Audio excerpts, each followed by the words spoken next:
শনিবার থেকে রক্ত কিনেছি, শনিবার রবিবার দুদিন রক্ত কিনেছি, ফ্রিজে স্টোর করে রেখেছি। আমরা বলছি কোনো কিচ্ছু নেই। সোমবারে সারাদিন পেশেন্ট কেমন আনজান করেছে, কোন রকম ট্রিটমেন্ট নেই।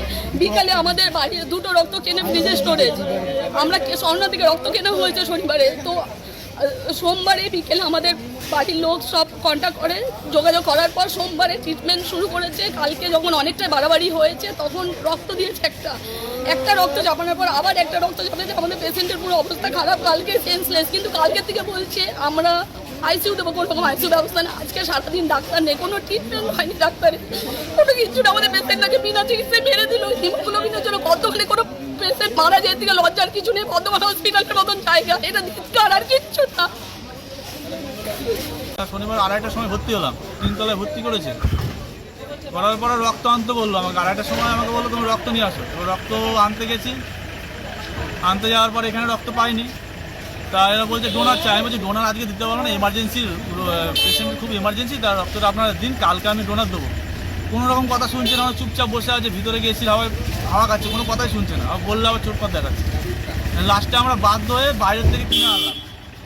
কেমরিতে পেলাম, খবর পেলাম কেমরিতে আছে, সেটাকে 1500 টাকা দিয়ে কিনে নিয়ে আসলাম। কিনে নিয়ে আসার পরে ওটা দিলাম, ওটা ফ্রিজে রেখে দিয়েছে। রেখে দেওয়ার পরে পরের দিন আবার এসেছি, ওই একটা স্যালাইন দিয়েছে, আর কিচ্ছু ওষুধ কিচ্ছু দেয়নি। আর দুটো ছোটো ছোটো ট্যাবলেট দিয়েছিল, বলে এগুলো খাইয়ে দেবে। আবার ওষুধগুলো দিচ্ছে একই রকম দাদা। দেওয়ার পরে ওটা খাওয়াতে বলছে, ওটা বুঝতে পারছি না, একই রকম জিনিস বলছে। ওটা বুঝতে পারলে পাও, নাহলে বুঝে মারোগা, সিস্টার বললে কথাটা। নিয়ে আমি বললাম এটা কী খবর। নিয়ে ওটা রেখে দিলাম, কোনো রকম বুঝে খাওয়ালাম। খাওয়ানোর পরে আবার রাত্রেবেলা আবার বলছে আরেকটা রক্ত লাগবে। আমি আগের দিনে রক্ত চালান নিতে আবার রক্ত লাগবে মানে, বলছে লাগবে তুমি নিয়ে এসে রাখো। সেটাও আবার এখানে গেলাম, তখনও দেয়নি রক্ত আমাকে। তারপর লাস্টে আবার বাধ্য হয়ে আবার রাতের কিনে নিয়ে আসতে গেছে। শনিবারে রক্তটা ব্যবহার করেনি, ওটা রেখে দিয়েছে। আমি রবিবারে তো কালকে তো রক্ত নিয়ে আসলাম, তো আপনি আবার রক্তটা ব্যবহার আনতে বললেন। বলছে ওই রক্ত লাগিয়ে দিয়েছি বলে মাকে জিজ্ঞেস করছি, মা রক্ত দিয়েছে? বলছে না দেয়নি। তারপরে আবার রবিবার রক্ত নিয়ে এসেছি দুটো।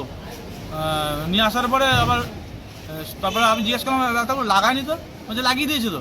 তারপর ফ্রিজ খুলে দেখে দুটো রয়েছে, একটাও ব্যবহার করে লাগায়নি। সেটা শনিবারে আনতে বলে, সেটা সোমবার দিন আবার বিকালবেলা সারাদিন খেতে পারছে না বলে আমি বললাম যে তোমার দিন আপনার, তা আবার বলার পর নিজের থেকে চালাইনি, বলার পরে মানে রিকোয়েস্ট করার পর তারপর চালালো। সন্ধ্যাবেলা ওই 8:30 এরকম টাইম করে মনে যখন দেখতে আসে ওরা চালানোর পরে একটা দেওয়ার পর কোনো রকম ফটোফট টেনে নিয়েছে। ওটা টানার সঙ্গে সঙ্গে আবার আরেকটা দিয়ে দিয়েছে। সঙ্গে ওটা অনেকে বলে নাকি রক্ত 2 ঘন্টা পর কম্পাউন্ড দিতে হয়, সেটা ওরা যারা ছিল তারা সঙ্গে সঙ্গে দিয়ে দিয়েছে। তার জন্য রিয়াকশন বিচ্ছিরি হয়ে গেছে, সঙ্গে সঙ্গে আবার খুলে দিল।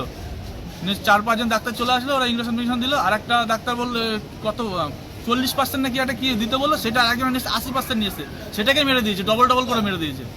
ওটা মেরে দেওয়ার পর আরও মানে শরীর আরও 12টা বেজে গেল। 12টা বেজে যাওয়ার পর একদম পুরো মানে কুমা টাইপের যেটাকে বলে সেরকম টাইপের হয়ে গেছে। উঠতে পারছে না, নড়তে পারছে না, একদম শুয়ে রয়েছে, কাঁদছে, এরকম করছে, চোখ দিয়ে জল বেরোচ্ছে, খিচুনি দিয়ে উঠছে, খিচুনি দিয়ে ওরকম হয়ে গেল। তখন আমি বললাম ওটা হওয়ার পরে কোনো রকম সব ওষুধ সব খুলে দিল, সেলাইন কী বলে অক্সিজেন দিয়ে রেখে দিয়েছে কবে থেকে। সোমবার রাত, মঙ্গলবার সকাল, সোমবার রাত থেকেই বললাম একটু ব্যবস্থা করুন। বলছে এইভাবে করা যাবে না, এটা দেখবে ডাক্তারবাবু আসবে, এই করবে এরকম বারবার বলে যাচ্ছে। সিস্টাররা বলছিল যারা আছে ডাক্তারবাবু আসবে, তারা দেখবে। তা পরের দিন মঙ্গলবারে যখন যাচ্ছি সকালবেলায়, কোনো ডাক্তারই নেই। যে ডাক্তারটা মানে দেখছিল সেও আবার টেম্পার, শুধু জিজ্ঞাসা করলে উল্টোপাল্টা কথাবার্তা বলছে। আর বলছে এখান থেকে নিয়ে যাও তোমরা, এখানে করতে এসছো নাকি, মানে মেজাজ দেখাচ্ছে সবসময়। খুব বাজে ব্যাপার ওনার, মানে এত ফালতু আবার দেখিনি। ওনার জন্য আমার দাদা যে মারা গেল। নিয়ে তারপরে আর একটা ডাক্তার ছিল, উনি আমাকে বললো যে এটা আইসিইউতে পাঠাতে হবে। তা আইসিইউ একটা আমরা দেখছি, চেষ্টা করছি, যদি ওটা পাই তাহলে হয় দুপুরে নাহলে সন্ধ্যাবেলা আমার তোমার ব্যবস্থা একদম 100% হয়ে যাবে। সেটা বললো, আমরা সেই আশায় বসে আছি। তারপরে সন্ধ্যাবেলায় এখন বলছে নাকি যে ডাক্তারটা দেখেছি সে ডাক্তার উনি কিছু বলছেন না। আসতে যখনই এসে দেখে তোমার রিপোর্ট দেখি তোমার রক্ত আনতে বলছি, রক্ত আনোনি? আমি রক্ত এনেছি তো। মঙ্গলবার সন্ধ্যাবেলা মারা গেল।